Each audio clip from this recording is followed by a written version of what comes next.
happy new month. Thank you for watching. If you can remember, or if you can see, or if you have seen, or if you were watching, or if you have been observing, we've been running around from one street to the other, and we have come to the end of the show. If you look at these people here, these are my brothers, my younger ones I have around me. They live in Lagos here. They are from Igbo land. How umaka Igbo, umafo Igbo, amushirike. And I ran into them. I saw what they were doing, and I said, "Wow, it's worth announcing." Sometimes it's not all about giving people money. How long will you continue to give people money? How long will you continue to support people with money? But sometimes you can show them way to make that money by themselves. Then you'll be free from stress. They will not stress you. They walk up to me and they say, Chief Imo, we are all content creators. We are making sure that Igbo language is being promoted here in Lagos. Sorry, I'm using English to do this. It's for the good of everybody, so that everybody will understand why we are making this video. And I was so touched. I felt, wow, if these people can, have it in mind to promote Igbo culture, it is worth announcing. And it is what you and I supporting them.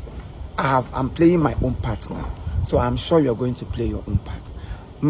A lot of them, or every of them, have their name, they have their pages, they have something they do.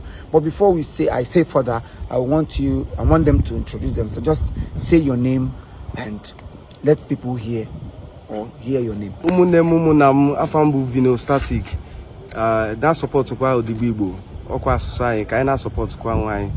We are the youth supporting the Igbo. I know near King and Emelomo, First Lady Igbo. I now work together. I feel that Igbos Biakotalano, Tina Kono, Kaina like Ifo Makoganilu. Guys, I'm Linda Classic. We're cooking something for you guys. Yeah, when you Ketra, she's cooking. Yeah, I go by the name Iro Marati, aka the Big Dog. We are working with Odibi Igbo. Asusu Igbo amaka, suo Igbo ofuma, Ibro onye Igbo susu Igbo ike ọ dị ezigbo mkpa. Hello ladies and gentlemen, my name is Ochmoney. As you can see, abụ nwa afọ Igbo. Etoro m n'ala Igbo, akwụkwara m nwa Igbo, mpam si n'ala Igbo. Anyị na-support kwano Odibi Igbo. Asusu Igbo ka ihe nwee ike na-agazi ọfụma, because togetherness is the shortest way to success. Gatara. So ya gazere onye ọbụla. Ndewo ndị be anyị, aha m bụ Chukwubuikem, onye ji Kenga Spirit mara. Abụ m ofu onye n'ime ndị otu Odibo Igbo. Ihe anyị na-eme bụ ịfụ na asụsụ anyị bụ asụsụ Igbo ka na-aga n'ihu, ka ọ ghara ịnwụ. Biko nu na-esonyere na anyị n'Odibo Igbo iji fụ na ya na-eme na Igbo na-aga nke ọma. Daalụkwa. Yo, it's a boy BB Banks, aka you can follow me on Instagram. The boy you love to hate. Yeah, Igbo to the world. You have heard from them. They all came from different parts of Igbo land. When the Anambra here, when the Enugu here, when the Imo State, when the Olu, when the Abia, when the Ebonyi. I need to under this umbrella. Iji hona ihane mena gaga. Kabro no so sonda Anambra, mo so sondimo, mo so sonde ba here we hear basara Igbo general. Onye obuna bụ onye Igbo kwesịrị support ụmụaka.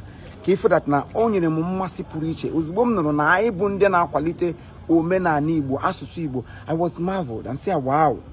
At this time, this era, Imo Comedy Gary Naga name Maka, Honey, Dachaka, Lion, Kesia King Lion, Kesia Big Dog, Kesia Big Goose, Honey, Nedapachana, Nada, Keta, and Hagar, Nime, human man, Horocha, when Ketan Lion, we busu, Wola, offers the change in a dead bog, has a Korea.